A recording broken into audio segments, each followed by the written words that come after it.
We've got Danny Soul on the podcast. Danny and I are often the two folks walking around at CrossFit related events wearing punk, hardcore, or metal related t-shirts. And so we quickly recognize each other as fellow subculture freaks. And, Danny said he liked my podcast. And I said, you know what, man, you are probably one of the only other people for whom this is the perfect blend of topics. So glad you like it, because if you didn't like it, I'm not really sure what I'm doing. So Danny owns a gym in Miami called CrossFit Soul. He has coached a lot of very high-level competitors, most recently Brenda Castro and Team Soul at the 2018 CrossFit Games, and he is also part of the Wodapalooza programming collective. So he's involved in making some of the high-level decisions about what is actually going to be in the competition at Wodapalooza this year. So that's a lot of responsibility, Danny. I hope you do a good job, man. So in this conversation, we dig into a bunch of stuff about Danny's history in the punk and hardcore scene and how that has translated, or in some cases not translated, into running a business, as well as some of his thoughts surrounding all the changes to the CrossFit scene and how he's approaching Wodapalooza now that his programming decisions actually affect who gets to make it onto the next stage. So check this conversation out. Pretty nerdy at the beginning as far as some music stuff. I know some of you guys don't like that. Well, guess what? You can just skip about 20 minutes in, and then we'll talk about fitness. So enjoy.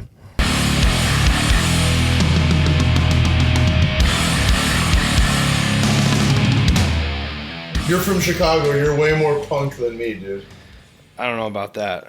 Yes. I grew up and I attended punk and hardcore shows, but was kind of like the metal fan at those shows. But, it was the local punk and hardcore scene. So I was like, all right, I'll go. Sounds fine. And I actually didn't like a lot of punk and hardcore as a youth. Well, so I got into punk via Fat Wreck bands and ska and stuff like that. But then I became too pretentious for it and didn't like anything that didn't have fucking complicated time signatures for for a few years. And then I had to sort of retroactively be like, wait, actually fucking, discharge is cool.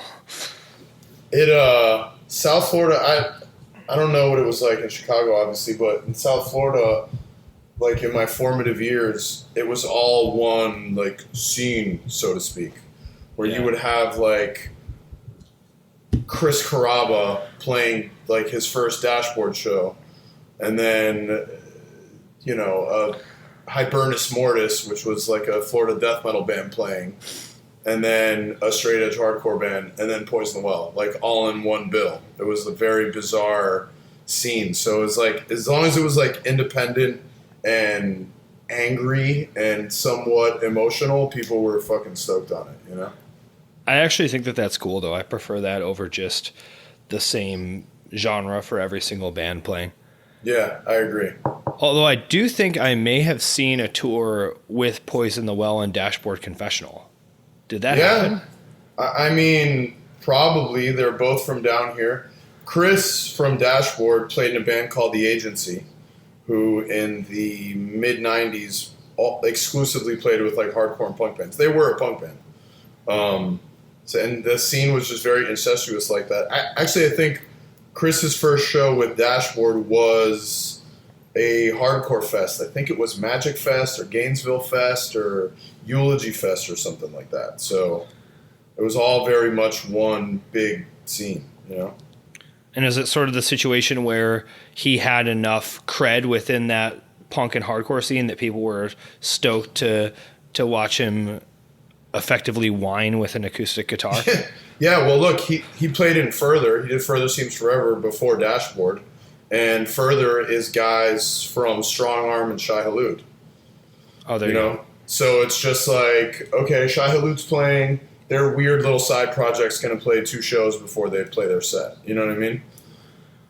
Yeah. So, yeah, it was definitely a street cred thing. But, I guess you could probably get in trouble these days saying this, but you could bring your girlfriend to a show and you can mosh and sing along and watch Poison the Well, and then she can watch Dashboard, and you guys are both good to go. I think that's how it was in those days. Yeah, it sounds pretty similar actually to Fall Out Boy in Chicago, right? Yeah, A lot of those see, guys there you were, go. yeah, a lot of those guys were in various metalcore bands. And yeah, there was a fest that was put on actually at a skate park by my house that had, the who's who of early 2000s metalcore, right? I mean, it was Unearth and Every Time I Die, and actually 25 to Life played. Rick brought the Flea Market, and Fall Out Boy played 3 songs or something before. I think it was actually Arma Angelis's last show. Hell so yeah. Fall Out Boy played, and then they all kind of switched instruments, and then did Arma Angelis. Arma Angelis had roots in South Florida. I believe they were put out by Eulogy. Yes. Which is a South Florida label, so they would play down here a lot. I actually think, and my memory from these days is so fucking blurry, but I think I saw Arma Angelis, Remembering Never, Seven Angels, Seven Plagues, and maybe Every Time I Die were on that show as well. But yeah, we saw them a ton down here. And yeah, like here, I guess you guys had Fall Out Boy, we had Newfound Glory. Yeah. Who, again, were also members of Shia Lude. And yeah, same thing. They would switch instruments. Newfound would play. They would cover a Gorilla Biscuit song. And people to all these poppy punk songs about ex-girlfriends and friends fighting together forever would beat the shit out of each other. It was so crazy, dude. Yeah. There you go. The connection, a multi-city connection of pop punk and hardcore. Sounds great. Danny, how'd you get into punk?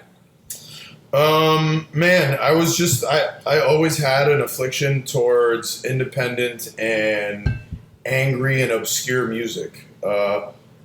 Almost to like a detriment sometimes, where I would insist on, like, I never wanted to listen to like what was cool and was on the radio. And just like you said, I was almost pretentious to some things, and I omitted certain bands and certain genres that, like, in my later years, I've actually grown to be quite fond of.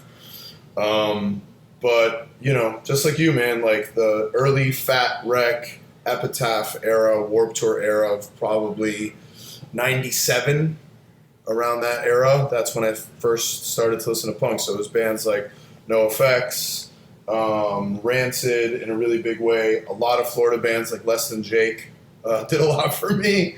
And yeah, that was like what helped build my foundation for really like mall punk, like pop punk, right? Yeah. And was there like an older kid or something who was like, hey man, you really got to check out this ska over here? No, not really. The older kid influence for me came through in hardcore and metal. My dad, so I have a brother, but I'm the older brother, so I think I was the older kid for him. But my dad had a close friend. His son played in a band, and we would go to like their house to like celebrate random holidays, and he put me on to Fear Factory. There you go. And like I had already known who Pantera was. I already know. I'm wearing the shirt now, but I already known who Sepultura was. But at the time, Fear Factory was a little bit more obscure, and I think that's like right when Demanufacture came out.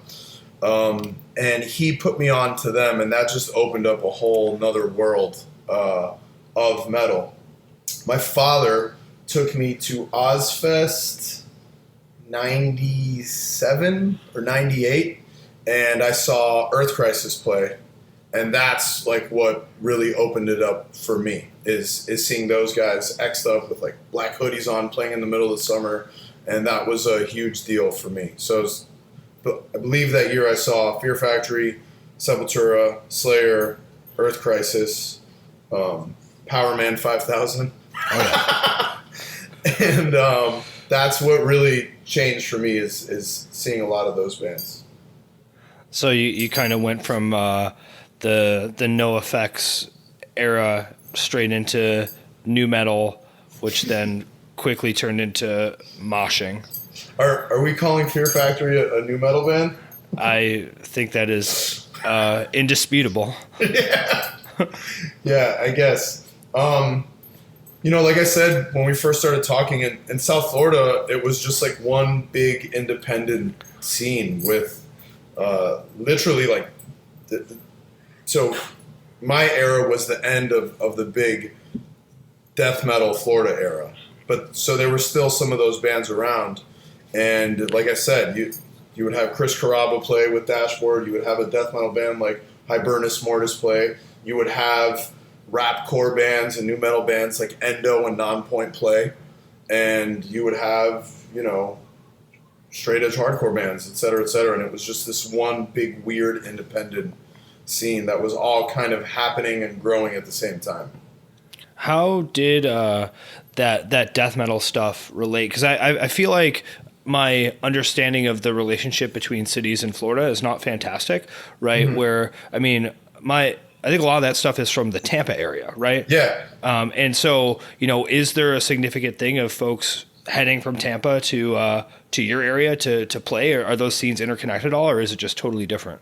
Yeah, no, absolutely. So Chuck from Death, he spent a lot of time in South Florida.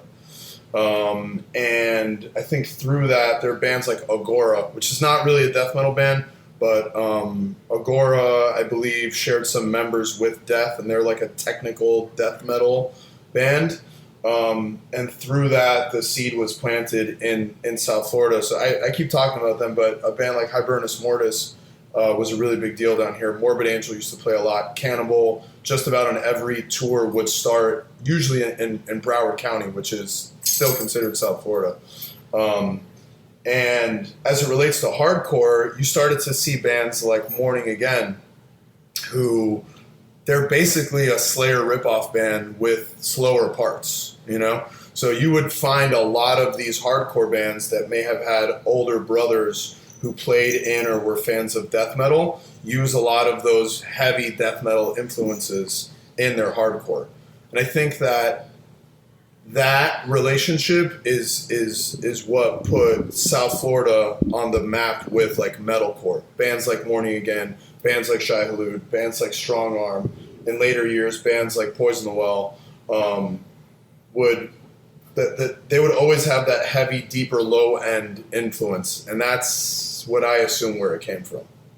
Yeah, that definitely makes sense. That the scenes were probably somewhat evolving, where the death metal stuff probably started to get a little burnt out and cookie cutter. So then people started blending those sounds with more emotional stylings and such to create metalcore. Yeah.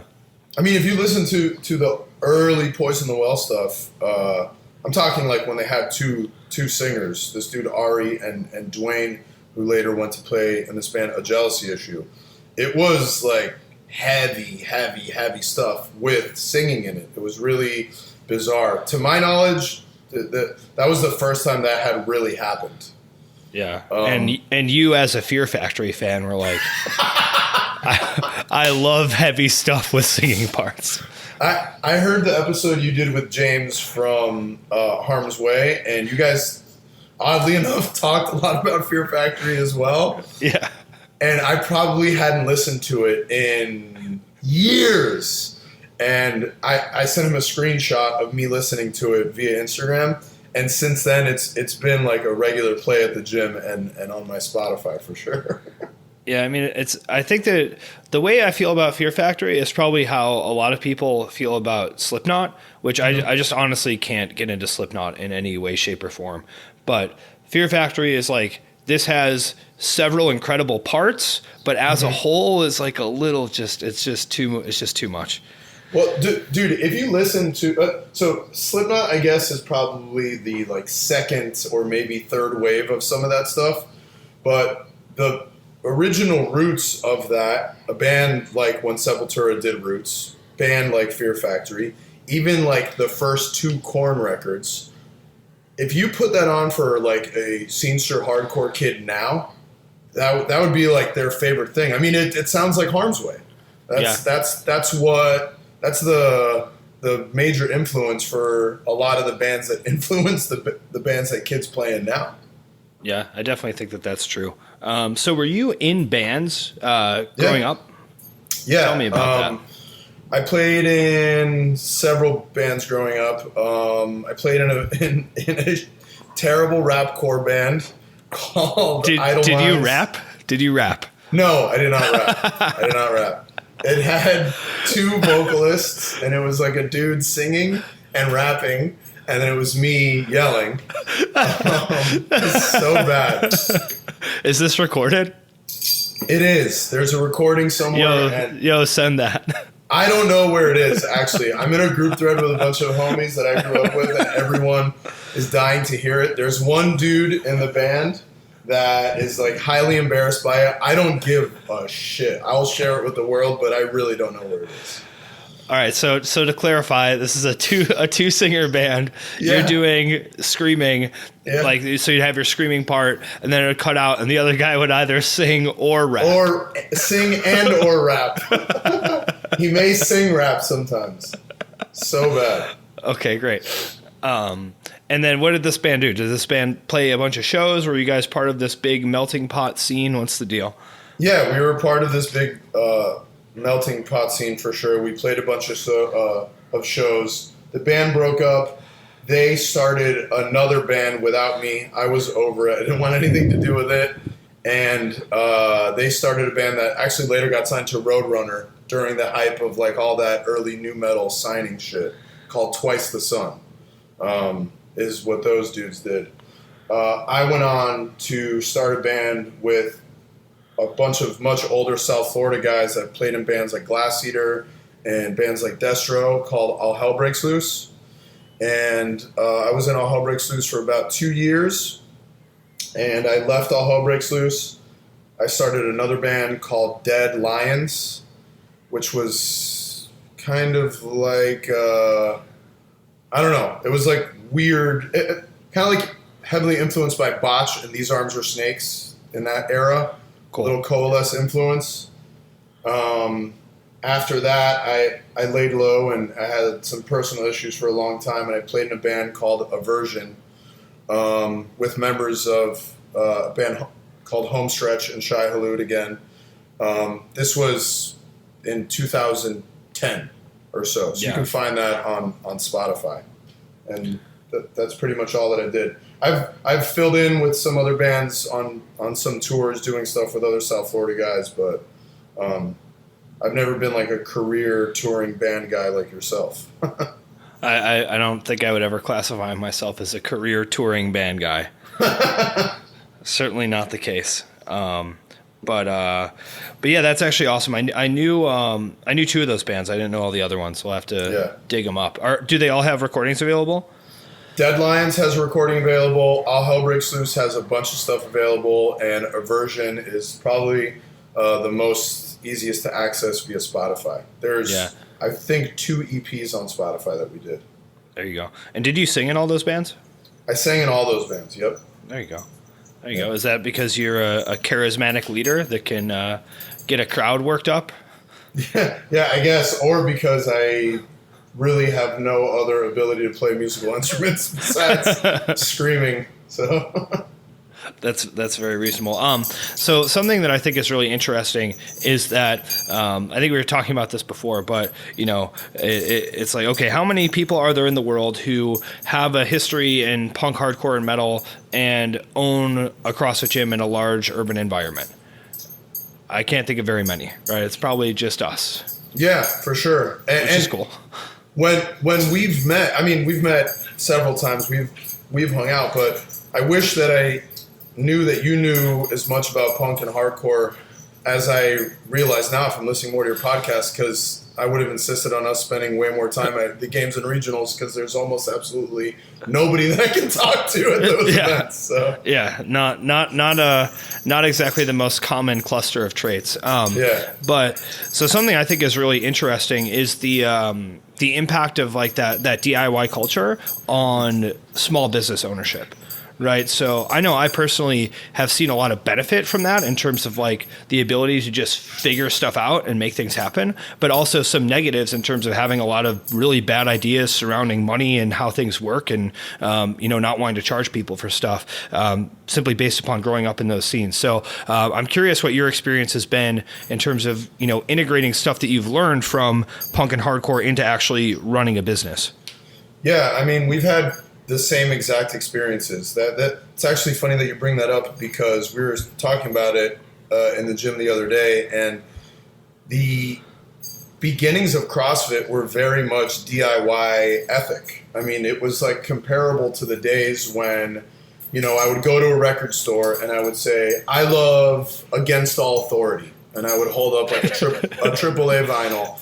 And the dude at Y&T Records in South Miami would say, well, if you like AAA, you should check out the Groovy Ghoulies, or you should check out Mr. T Experience, and you should listen to all these other bands. And you would like turn over the back of the liner notes of a vinyl or even a CD, and you would look at like the thank you list of Morning Again. You'd be like, oh, cool, they like Chokehold.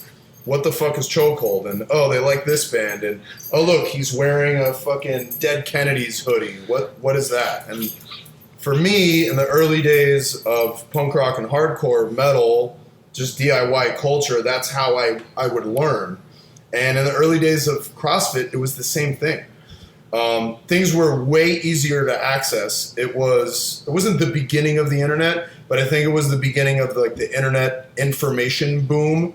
And with Wi-Fi being a lot faster and being able to access things easier. And you would watch a video of Chris Spieler doing 100 unbroken chest to bar pull-ups, and he's wearing a CrossFit South Brooklyn shirt, and I'd be like, oh, that's a fucking cool shirt. Let me Google that gym. Oh, wow, look at that guy. He's got, you know, fucking skulls on his wall. Let me look into his gym. And you know, that's how you would resource different knowledge, is by connecting some of these pieces in the early days, listening to Glassman's original speeches and seminars, reading the journal, and he's talking about this guy, Coach Bergner, and I would Google him and research him, et cetera, and you would like put together the pieces on your own, omit the pieces that didn't fit your mold, and you would frame your own references like that. That's exactly how our gym started. We opened in 2009, and I was not formally trained in any business practices. I dropped out of high school my second year of 10th grade, and I had very little training in managing money and marketing and all that, and I learned on the way and made a lot of mistakes, but kind of did it my own way. And still to this day, we still have a lot of those same experiences. Yeah, I think that there's a lot of parallels in terms of the way that, you know, someone would pull on threads of bands and just really start digging for information on that, in terms of how I also approached getting into CrossFit in the same way, where, you know, you just start finding stuff and finding more stuff, and that almost like collector mindset of like, oh, okay, well, there's this many videos on this topic. Well, I'm going to watch all of them. Yeah, for sure. Right. It's the same type of thing that's like, oh, this band had a demo that came out before this 7-inch that's hard to find. I'm going to log on to SoulSeek and I'm going to find it, and I'm going to listen to it. So yeah, I think that there's certainly some sort of brain thing there that just causes seeking information, like digging stuff up, that you know, especially in that era, was just like it was completely mind-blowing to me just to see all this stuff that I didn't know about, as someone who wasn't into fitness really. And I was like, whoa, holy cow, like there's all this great information, all these people that are offering all this stuff, and just kind of like pulling on threads and seeing where they went. I mean, that's how I taught myself how to do a lot of the stuff that I was doing before starting the gym. Yeah, I mean, look, the first CrossFit gym that I went into, it looked like a place where we would have thrown a show. It was in like a seedy, weird warehouse area. Everyone was wearing Chucks. They were wearing Champion shorts, which made a lot of sense to me. And although it was, a lot of the people in there were most definitely not very punk rock, quote unquote, but it still had a lot of that same vibe to it. And for me, when I was younger, people were trying to expose me to sports, training, health, and fitness. I was very much like, fuck that. I fucking hate jocks. Like, jocks try to beat me up, and we actively on a Saturday night will go out and try to find someone that looked like a jock and try to beat them up too. Like, I don't want anything to do with jocks. That was like all my formative years were like that. So health and fitness was very much of a, like, as the extent of my exercise was like going to a show and moshing. That was the extent of my exercise, you know? So walking into a CrossFit gym the first time, it was like, oh, this is kind of different, and I could kind of get down with this a little bit, you know? Yeah, there's certainly a subcultural element to CrossFit, especially at that time, you know, in the like 2009-ish era, right? People didn't really know what it was, and it definitely felt like a thing that you were going to the cool show that wasn't at the big venue. You're like, no, yeah. this is a basement show. It's funny, you know, I used to proudly walk around wearing any CrossFit shirt that I had in those days. I started doing CrossFit in 2007. And in those days, you'd walk around wearing a CrossFit shirt. You saw someone at the supermarket or the fucking airport, wherever you went, and they had a CrossFit shirt. It's like the same way if I'm walking around with a Madball shirt now, I see someone and I'm like, what's up? Like, you just feel like you guys are on the same wavelength. And you may even start a random conversation. Now that's not so much the case. Now I'm more prone to walk around with a Madball shirt. It's funny how things go full circle. Than a CrossFit shirt, because I don't really want to start a random conversation about CrossFit in the grocery store at this point, you know? Yeah, it's so interesting how subcultures like that kind of, rise and fall in terms of how much you want to identify with like the, the branding of the subculture, I would say. Yeah. So you mentioned, you started a gym, had a bunch of mistakes. Let's talk about those. What's one of your mistakes? So there's two huge mistakes that I made. The first one, it's funny, you were talking about giving away too much for free and wanting to help everybody out. I took on a business partner very early on, and I was like, oh, we're the best of friends. We have the same ideas. We're on the same page. Let's go into this business partnership 50-50. And you can put in some money. I'll put in way more money. I'll do all the work, but it's cool. We're homies. We're friends. And very quickly I realized that was a terrible idea. And I think that's some of the DIY punk rock ethic that I took over from like starting bands and doing stuff in the early days into CrossFit, which turned around and really bit me in the ass hard. Yeah, it's like everyone's equal, right? We're just all on the same page. Yeah, which is most definitely not the case, especially in business. And secondly, someone who in the early days, I also called a mentor, used to say the best business plan is to not have a business plan. Classic advice. Classic. Recommended by the Harvard Business Review. Yeah. So not planning and projecting my own finances, spending a little bit too much in the early days. Right as money would come in, it would go right out, buying useless gym equipment. Like, when my gym opened, I think I had like 3 GHDs and no dumbbells. Just like trying to spend on the most elite equipment I could in the early days and not starting a little bit more frugal. I say that and we started way more conservative than any gym that I see now opening. Like we started in a 1,000 square foot warehouse with 0 equipment. But I would have been a little bit more mindful about that. Yeah, sure. So a lot of the business stuff was just not necessarily there starting out. No, and you know what? I still have a lot of those same attitudes now. I still see like, and it's worked for us a lot, and sometimes to our detriment, where I will see a lot of these like self-proclaimed CrossFit business experts go left, and I'm like, oh, fuck it, we're going to go right.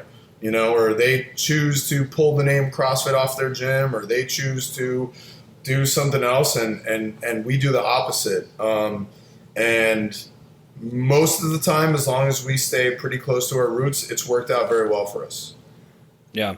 So a lot of gyms from that era are not around anymore, right? Based upon a lot of the stuff that you just talked about, where people get into CrossFit, they're excited about it, they want to open a gym, they want to share what they know, but they're not necessarily sophisticated in business at all. And then a lot of those things that you mentioned, can end up putting a gym out of business, disputes between business partners, not having an understanding of cash flow, et cetera. But you are still here. How did you pull that off? I think, so I can speak to South Florida well. I can't really speak to the rest of the country. I'm pretty plugged in to what happens in South Florida, especially Miami.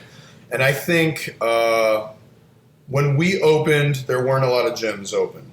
And about 2 years after we opened, so I guess in 2012-ish is when the boom really started.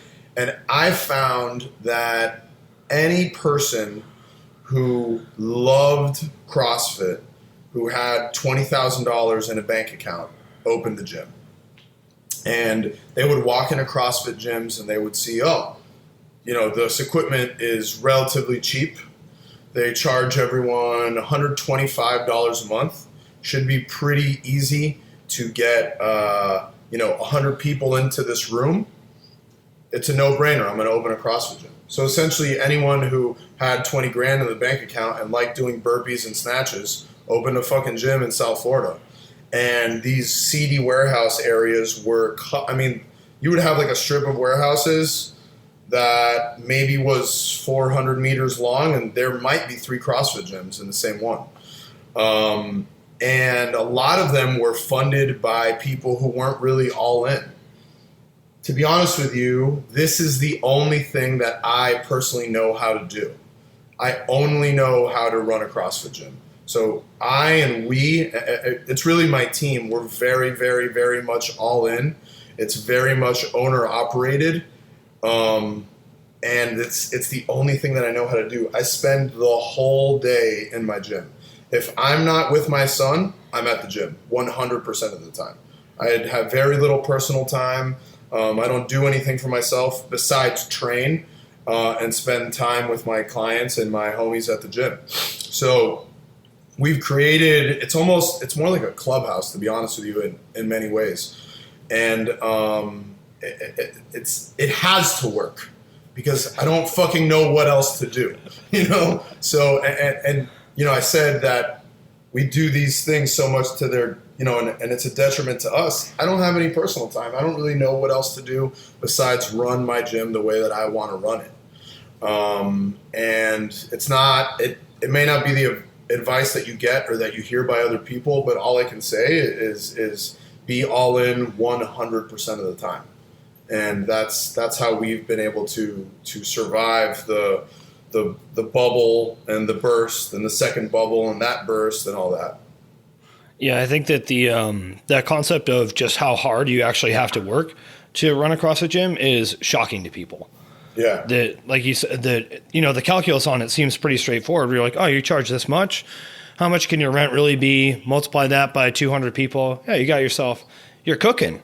And It's like, well, it's not that simple, right? That you're constantly short on resources, and it's much more like running a restaurant where the margins are super thin. You're competed away. You have a ton of competition. People are flaky and flighty. They have massive expectations of customer experience, and you're just sort of like trying to do as much as you possibly can to meet those expectations. So it is something that you just have to work relentlessly at to even exist. Yeah, absolutely, man. And on top of that, there's so much conflicting information out there on how to run a CrossFit gym on all sides of the spectrum. You can look at people that have been very successful that I have a lot of respect for in some ways, like a Jason Calippo on one end, who have pulled the CrossFit name off of his brand and have gone way far to one side. Then you can look all the way to the other side, like someone else that I've already mentioned, David from CrossFit South Brooklyn, that very proudly waves the CrossFit flag and has a very successful, pretty DIY, rough around the edges gym that is still very organized, and he does have a lot of business ethics as well. And it's really hard to sift through all of that because you have very good examples on both ends that work really fucking well. So I think you have to figure out what what principles match best with your brand and identity. Align yourself as closely to people who share those same interests and principles, and run with that and just be all in, you know? And how have you, I guess, learned all this stuff along the way, right? Because it's one thing to make a bunch of mistakes and struggle and have issues, right? I mean, that's a fundamental part of any sort of business venture where you're starting something new. So how have you figured out what does work, and what resources have you used to sort of get yourself past that initial stage of being, just some punk guy trying to charge people money? I think it started with communication. Asking people that had been doing it longer and better than I for help and advice. And I think in the days that I started, that was much easier. In the days when I opened the gym, you could email or call or go see someone and ask them questions and take their time and have them be answered for you. I don't think a lot of the people who are very successful in this space now have the same time that they did back then. You know what I mean?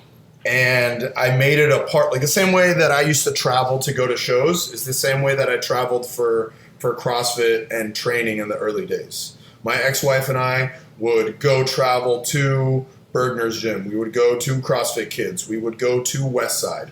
We went to train with Jeff Tucker in Texas. We would go to events. We would go to the games. We would travel for seminars. And every person who was doing it longer and better than I went to that source. I didn't leave it to just researching them on the internet and asking questions of my peers. I went directly to that source.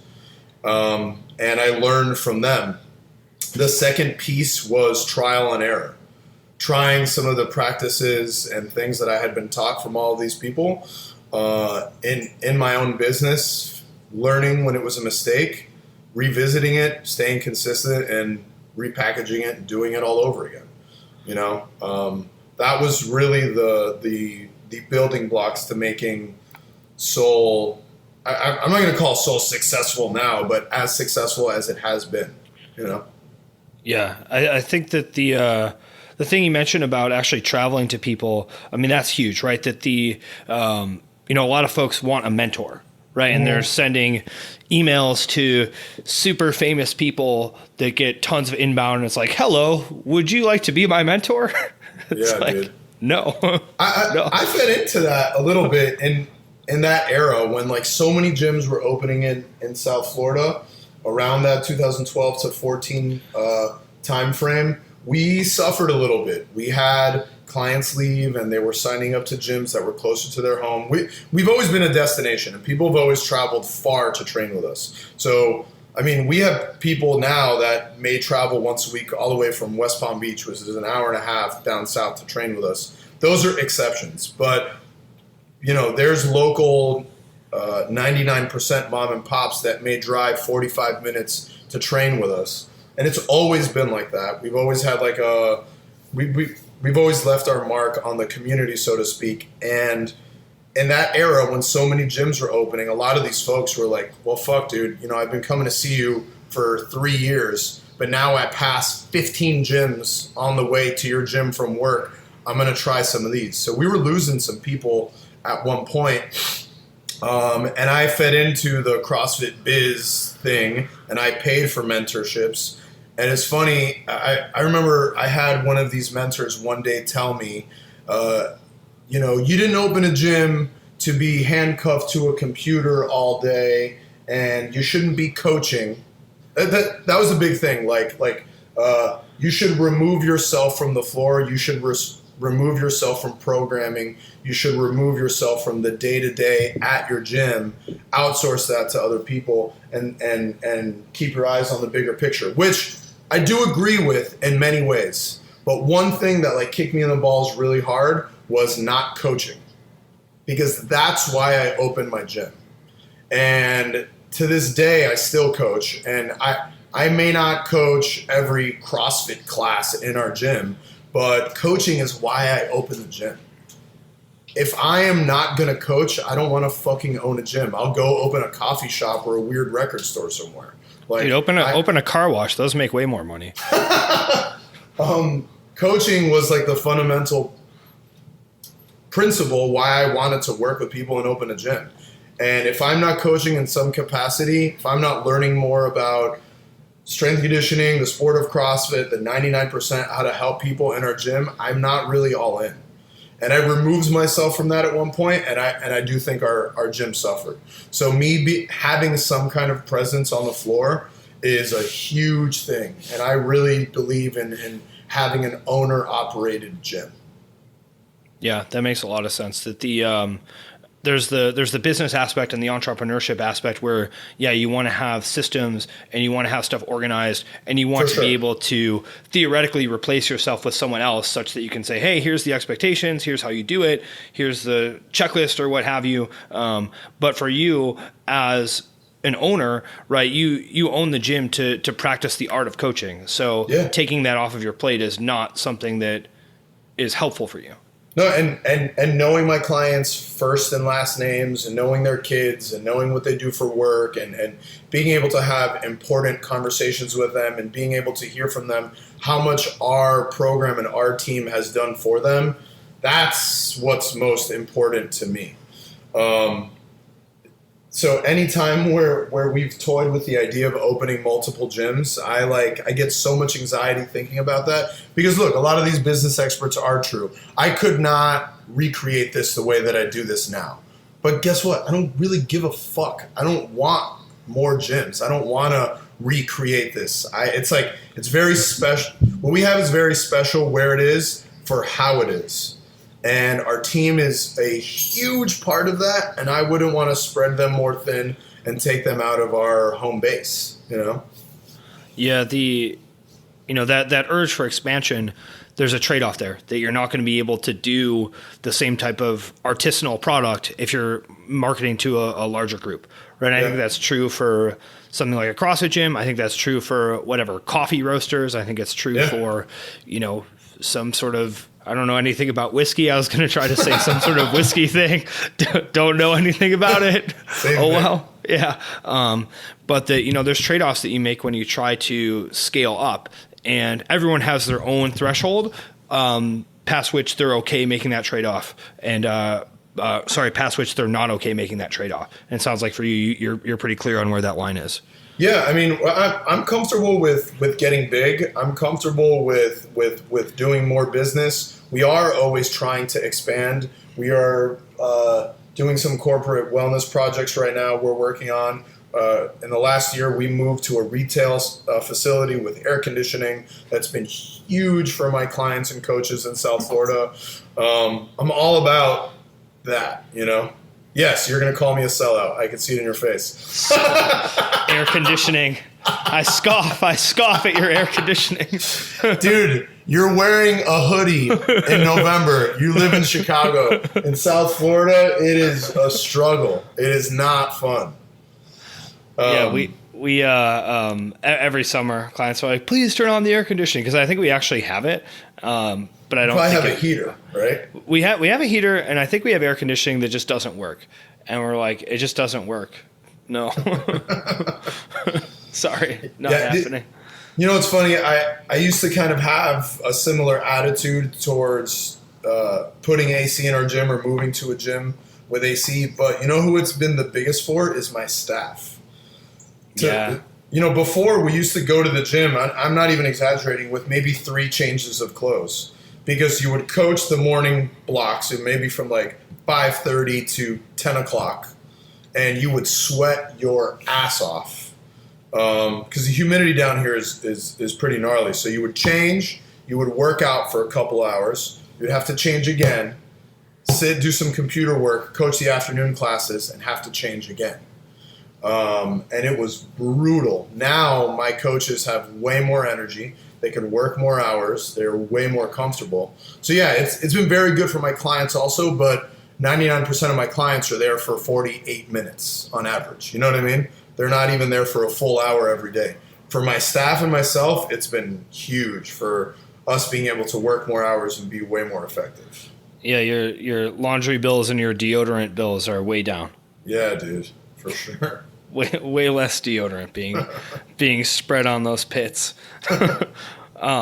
So let's talk about Wodapalooza. What's the deal? There's a bunch of people programming for it now, and you're one of them. What's going on? So Wodapalooza for our online challenge, we put together a collective of different coaches in our space. So like Comp Train, Street Parking, Misfit, Deca, Wheel Wad, and myself, so Team Soul. We're all flown out to Bimini, and we created the framework for the Wodapalooza online challenge. It's funny, I keep on getting asked over and over, like as the online qualifier started, which one's your workout? Which one's the Street Parking workout? Which one's the Michelle Latondra workout? Which one is the Seth from Misfit workout?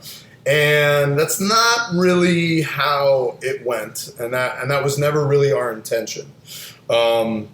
We would start with some kind of a foundation. Someone would put some kind of structure or idea literally on a whiteboard, and we would chop it up. And I would say, I really don't like that. I really don't like 2 pressing exercises back to back. I don't think, I think we have too much hinging. I think we have too much squatting, whatever. And that would kind of create the framework for the next workouts, et cetera, et cetera. So it was very much a team effort. It was not an individual effort where one person would come to the table with one workout and we would all have to work against it or with it. We created it as a team, and I'm very happy with the end result.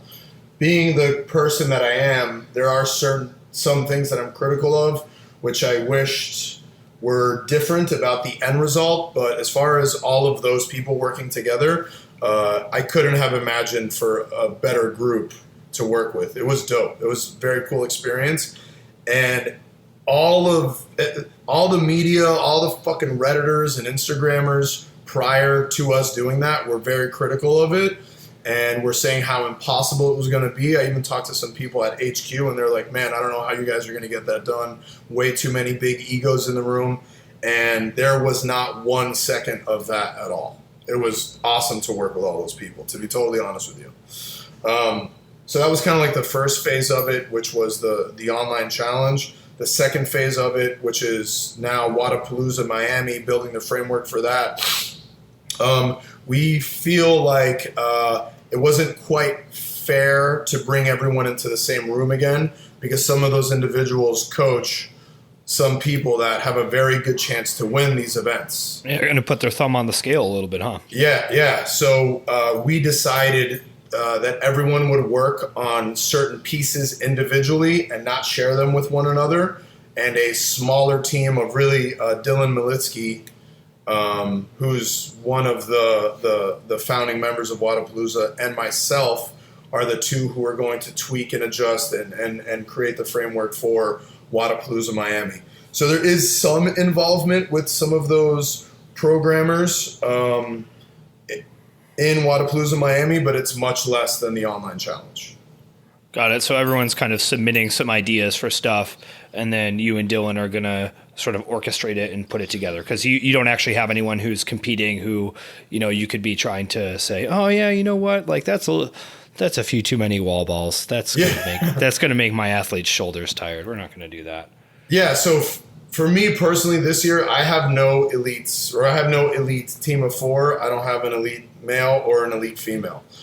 We do have a ton of people throughout every other division, including adaptive, mastered, or masters scaled, team of 3, et cetera, et cetera. But I purposefully did not push some folks that I'm currently working with to do Wodapalooza as an elite so I could take this opportunity, because I knew exactly what it was going to be like if I did. If I had Brenda Castro competing as an individual elite female at Wodapalooza Miami, people were going to be highly critical of the fact that I was involved in all the fucking workouts, which I understand. Yeah, like if there were pull-ups in the event and Brenda was competing, they'd be like, "See, like, I told you, pull-ups at a CrossFit event. Who would have figured? We do it." Yeah.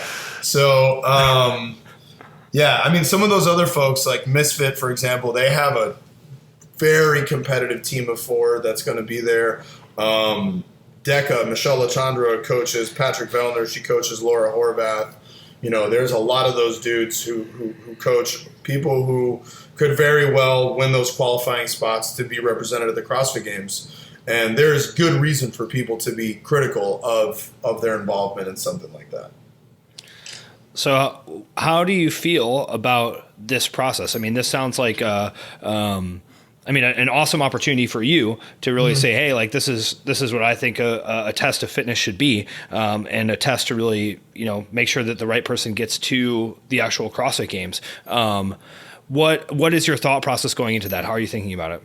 So let me be very honest with you. As far as Wodapalooza is concerned, and I can only speak to the sanctioned events that I've been privy to and that I may or may not be involved in. The foundation of them, especially Wodapalooza, is an event. It is not a test of fitness.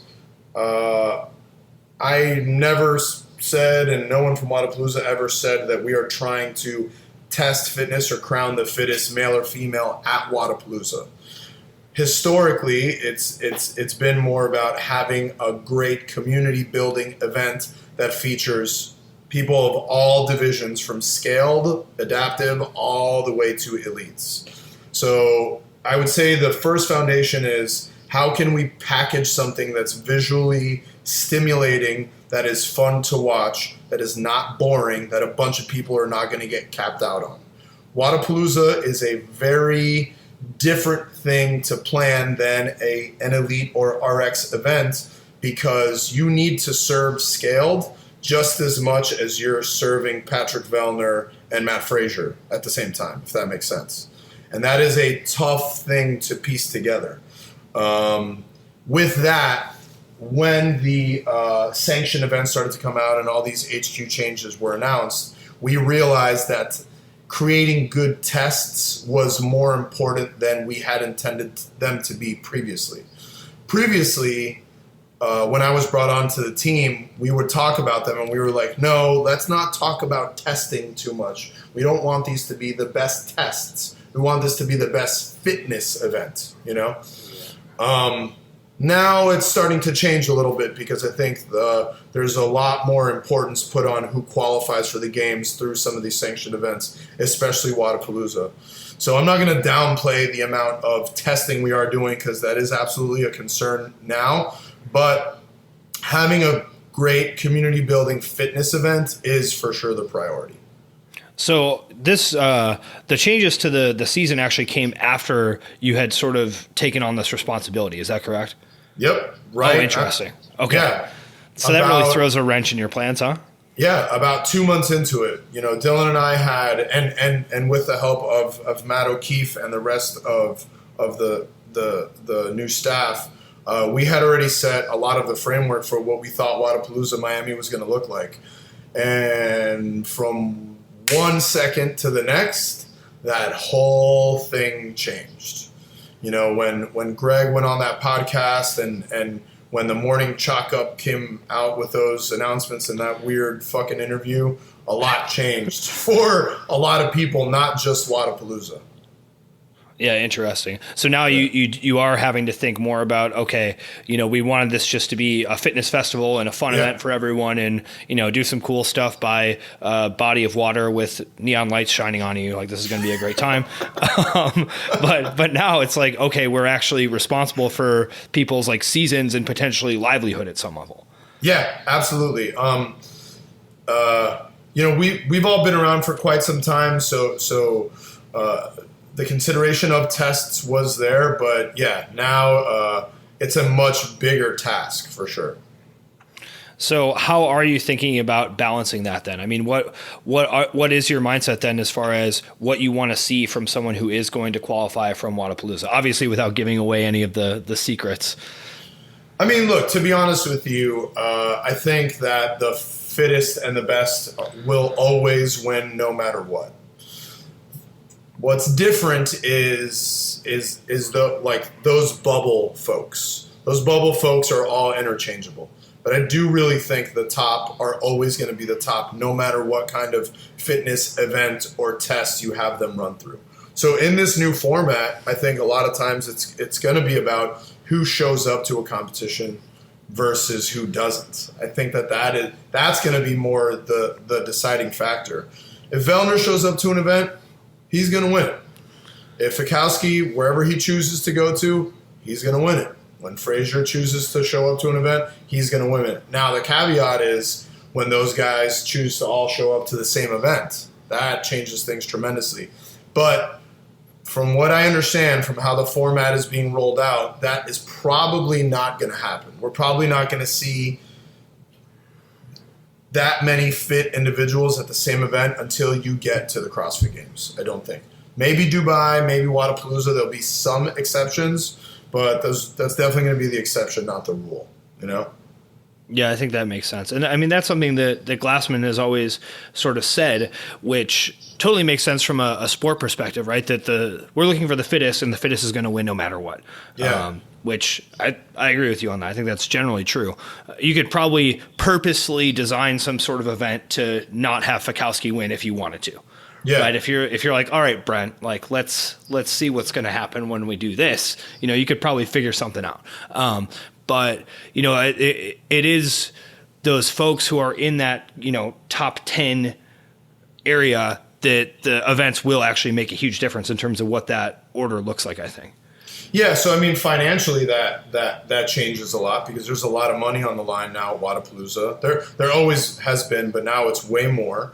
And Dubai has always paid out a ton, and there's more sanctioned events that are coming out that are paying a lot of money as well.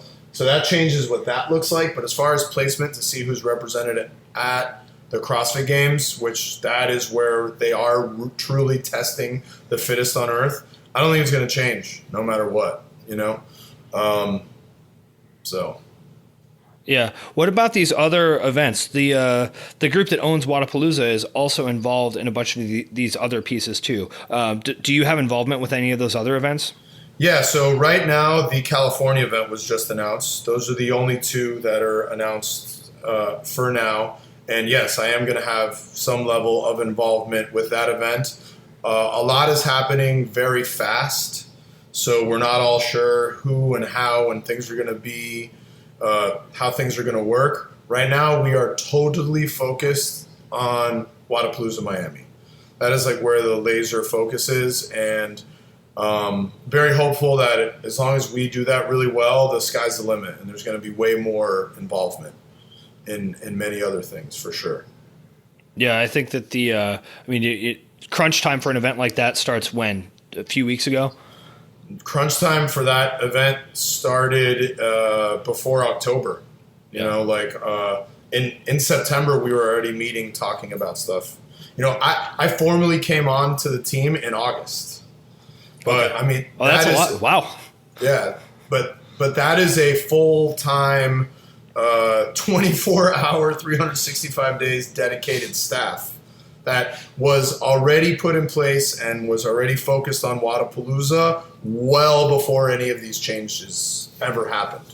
So that full-time staff was put in place way, way, way at the beginning before, you know, everyone had the idea to look at more sanctioned events. Yeah, got it. Yeah, we just ran a competition at my gym, right? Which, you know, it's a decent sized competition, but it's a local competition essentially, and the amount of stuff that goes into making that happen, you know, multiply that by whatever 100 to make something like Wodapalooza happen. It's kind of unimaginable the amount of logistics and stuff like that must be in place to get everything set up properly. Yeah, I mean, there's a lot of things that people don't consider. The amount of media is crazy. The amount of marketing is crazy. The local outreach, building out a huge space like Bayfront Park is a giant undertaking. You know, in previous years, wrapping the Metro rail that, you know, rides along all of Miami with Wodapalooza stuff on the rail. I mean, it's it's a lot more than just putting together some cool workouts and we're just going to get together and throw down. There's a lot of moving parts that takes a lot of work and a lot of time for sure. Are you going to try to get Fear Factory to play? I think that would be my dream come true, man. They never want to hear my musical influences. They're like, what if we had Tiesto come out? I'm like, okay, I don't know what that means, dude. Talk to me about front squats and handstand push-ups. I guess that's like the one thing we have in common, but I can't really talk to you about who would be a good DJ for people to come watch. I mean, you should try to get Fear Factory to play. I bet you could. Fear Factory's kind of a DJ, right? Yeah, there's elements. Yeah, wasn't there a DJ in Limp Bizkit? Oh yeah, for sure. DJ Lethal. DJ Lethal, yeah. There was a DJ in Deftones. I think there's some bands that had DJs. Yeah. Maybe Head PE. Oh yeah. Did they have a DJ? I don't know. Yeah, I don't know either. Wait, where's Limp Bizkit from? Jacksonville. Okay. I knew that pretty fast. Huh? Yeah, I mean that's Florida. Yeah. Get the Florida connection there. I think they would do it. Yeah, for sure. Okay, Limp Bizkit is playing Wodapalooza. Great. I'm happy to announce it here. What do you actually think would happen if that happened? Would people be into it? I just have no idea. Dude, yes, for sure. Well, let me ask, how do you guys manage music playing in your gym? Coach just plays whatever they want. Coach plays whatever they want. Do you have like metalheads and like hardcore kids that work for you and coach your gym or no? No, I mean the coach plays whatever they want means it's pretty much just always some sort of EDM type of situation. Yeah. So we pretty much have the same rule, but we definitely have some guys and girls that listen to better music, in my opinion. And as long so when I'm working out during the day when we don't have classes, mostly in the like weightlifting area, I put on whatever I want, and I will really put on whatever I want. But when there's a class or when there's kids in there, we have more rules. So like my rule is it just has to be listenable.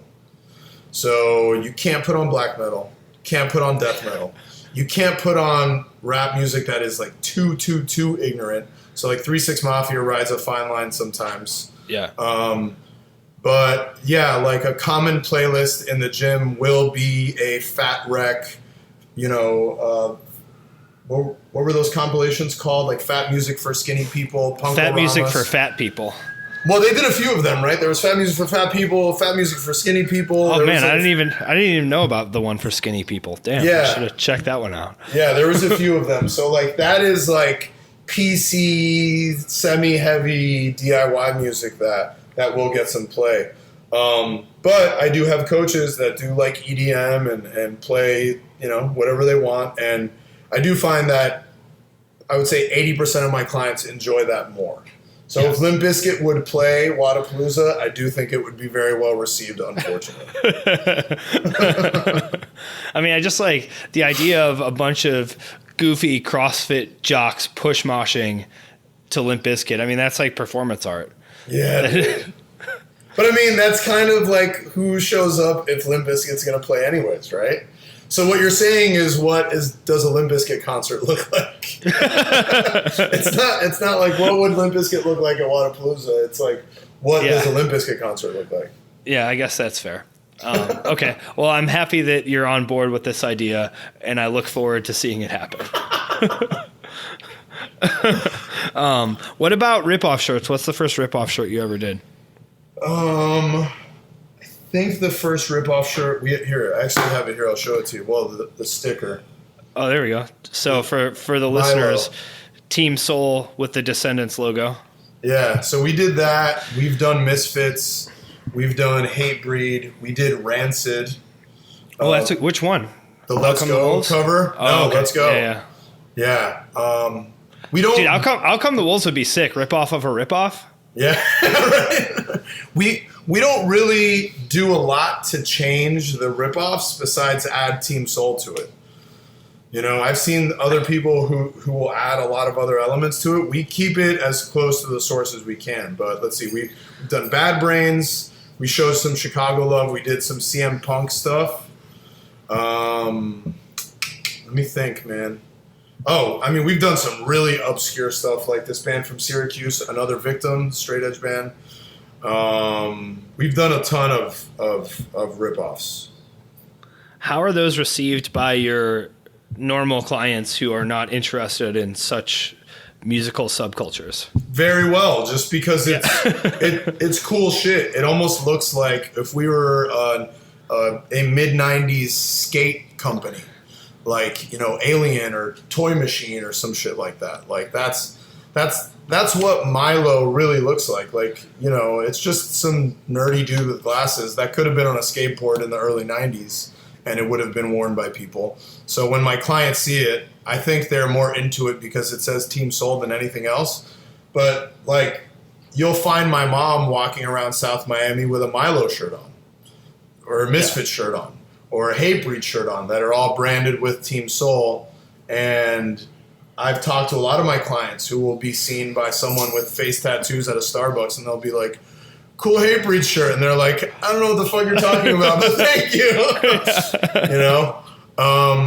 But they've all been very well received. And if there's one thing that I've seen with a lot of the soul stuff that we've done is you are either going to absolutely loathe and hate it and us, or you are going to be completely obsessed and buy everything that we have. And that is like the mark that we've left, I think, on our community. And I wouldn't have it any other way. I think it's very important to like leave a mark on this planet or on this space in some way, shape, or form so people remember you and not just be like super basic wallflower, you know? So I think that's what our ripoffs have done for us for sure. There you go. Talking about business lessons earlier, that's a pretty good one. Yeah. What's your next one? What are you going to do next? What do we have next? I don't think we have. My buddy Guav, who he owns an old '90s brand from Syracuse called Cabal. We're working on it's super obscure, man, but a Path of Resistance rip. Oh, nice. Yeah. Maybe we should do Sepultura with the S, huh? That actually would work pretty well. Yeah. The tribal S. So, I don't know. We have nothing else that we're working on right now, actually. I was so pissed last year at Wodapalooza when you guys all had the Mobb Deep that too. shirts. Yeah. I was literally like just talking to someone about doing that. I was like, yo, I want to do the Mobb Deep Infamous logo. And just do South Loop instead of... Yeah, exactly. Right. The infamous, I don't know exactly how I wanted to say it, but like the infamous ... South Loop, and then maybe like strength and conditioning just under it small. Then I get to Wodapalooza and I'm like, Danny, you motherfucker. Like, there's 50 people wearing Mobb Deep hoodies. Yeah. We've done a lot of hip hop stuff too. We did Wu-Tang, which is funny. We messed with it a lot. It had zero relevance, made no sense at all. We like just got the W and put fucking Team Soul in it. We like messed with the W, how Method Man used to, and we tried to turn it. You know, Jizza turned it into a G. Like, how can we turn this into a TS? And I was like, fuck that. Like, we love Wu-Tang. Just make it a W. And people are like, yeah, but it says Team Soul. I'm like, it doesn't matter. So Wu-Tang shirt, just fucking run it. And that did well. We did Cash Money. We did No Limit. We did Hypnotize Minds for 3-6 Mafia. We just did Death Row, which was dope. Oh, yeah. That was probably one of the cooler ones. Dude, that's a good one. That's a really good one. That one's dark, man. That's a dark one. I know, dude. Some people called me out on that. They're like, that is way too heavy. Yeah. But, I mean, whatever. So, yeah, we've done a bunch of hip-hop stuff, too. We had a few that we were working on. Like, we tried, like, EPMD and, like, some really old school, like, more just true hip-hop stuff, Tribe Called Quest, but those weren't as, like, heavy and as strong, you know? Yeah, for sure. Like, who's going to recognize an EPMD logo? Very few people. I mean, even if you did, like, well, what did you have it say? Did it just say Soul instead of EPMD? Yeah, it was. Yeah, you know how it's like the small E, the big P, the small M, the big D. We just did it as Soul. Yeah, you know? Sure. I mean, I feel like I might not even recognize that as an EPMD fan. Yeah, I know. I'd be like, I know. I feel like that looks. I don't know. I don't know what that is. Yeah, I'm not sure. Yeah. Maybe we should do a Black Eyed Peas rip. I think that's a great idea. Dude, actually, I saw the Black Eyed Peas at Warped Tour before they were like a pop act. Yeah, in '99.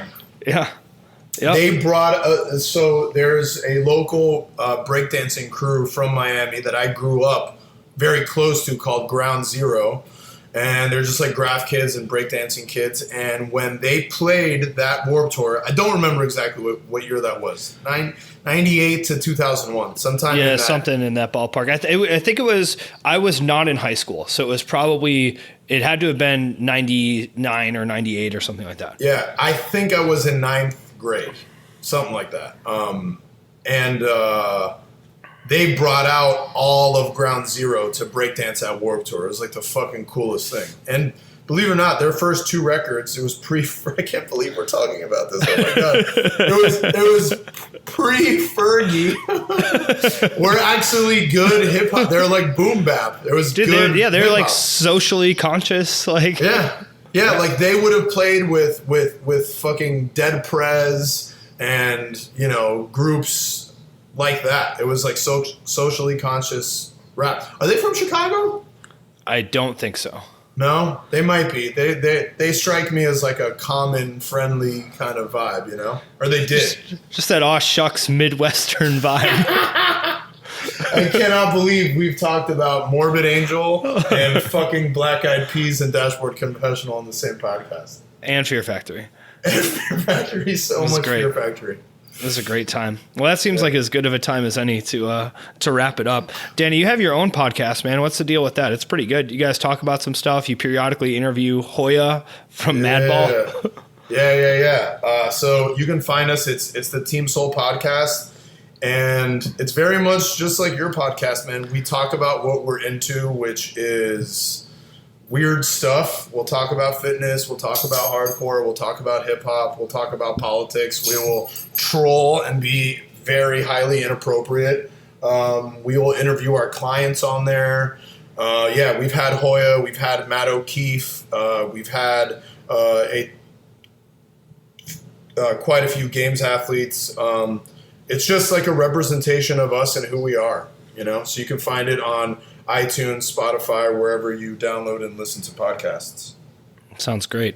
And then Wodapalooza is coming up in a few months. I may see you there. Are you going to be coming down? There's some folks, from some Legion athletes competing. I know my business partner is definitely going. I haven't made the commitment yet. We'll find out. Okay, cool, man. Well, if you come down, dude, you should come and stay for a little bit after the fact. There's no chance I can hang before, but after I can make some time if you want to stay for a few days. Yeah, I know how that goes. Yeah, it's the, again, my small scale event. People are like, hey, man, how's it going? I'm like, see you later. Gotta go. Yeah. Great. And Team Soul Training, you guys do CrossFit stuff, some weightlifting stuff. What's up? Yeah, so teamsoultraining.com for all of your sports of fitness needs, and as well as powerlifting, Olympic weightlifting, personalized programs, group programs, whatever it is, affiliate programs. If we don't currently do it, we will do it for you. So you can find all the information on all of our programs there, www.teamsoultraining.com. Sounds great. Cool, man. What else? What else do the people need to know? That's it, man. Just come say hi, hang out. Thanks for listening all the way through. I admire your grit, your persistence, and your perseverance. Since you made it, I have a few favors to ask of you. Go ahead and open up the show notes on whatever podcast player you use. In there, you'll find links to all the resources that were mentioned throughout the show. There's also some links there in which you can leave a review or subscribe to the show. And podcasters are always harping on this because this actually makes a difference in terms of the algorithms that recommend podcasts to new people. So if you do that, it helps more people find the show. And if you head over to toddneef.com, you can sign up to receive most of my thoughts in writing, which really only go out to the email list. A lot of it never makes it to the blog or the podcast. So if you like what I have to say and you want to see some of my recommendations and stuff that I've been checking out, go ahead and subscribe to that email newsletter as well.